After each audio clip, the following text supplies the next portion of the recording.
देखते आज की कथा 49 मारुतों के जन्म की है। दिति जो दैत्यों की माता थी, अपने पुत्रों को इंद्र और देवताओं द्वारा मारे जाने के कारण दुखी और क्रोधित थी। उनके साहसी पुत्रों द्वारा बहुत तपस्या करने के बावजूद देवता हमेशा विजयी होते थे। दिति ने अपने पति ऋषि कश्यप से कहा कि वह एक ऐसा पुत्र चाहती हैं जो इंद्र को हरा सके।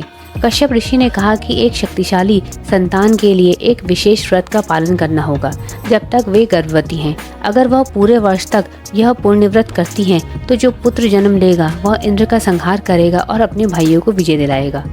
दिति जल्द ही उस पुत्र के साथ गर्भवती हो गई जिसे वह चाहती थी। अदिति जो कई देवताओं की माता थी और कश्यप की दूसरी पत्नी थी, वह इंद्र के पास गई। उन्होंने इनसे कहा कि दिति एक बहुत ही शक्तिशाली पुत्र को जन्म दे रही हैं जो उन्हें मार सकता है। इंद्रदेव को देवलोक की चिंता होने लगी और वह एक सेवक का वेश धारण कर दिति के पास गए और दिति ने भी उन्हें अपने सेवक के रूप में स्वीकार कर लिया। इंद्र भी पूरे मनोभाव से दिति की सेवा करने लगे। एक दिन दिति बहुत थकी हुई थी और बिना अपने पैर धोए ही सो गई। इस प्रकार उनके व्रत का उल्लंघन हो गया। इंद्र ने इस मौके का फायदा उठाया और एक छोटे जीव में बदलकर गर्भ में प्रवेश किया और उस बच्चे को 60 टुकड़ों में काट दिया। बच्चा अचानक रोने लगा। इंद्र ने बच्चे को चुप कराने की कोशिश करी और कहा मारुद, जिसका अर्थ है रो मत, लेकिन बच्चा रोता रहा। इंद्र बहुत दुखी और निराश हो गए और उन्होंने उन 60 टुकड़ों को 49 टुकड़ों में बदल दिया।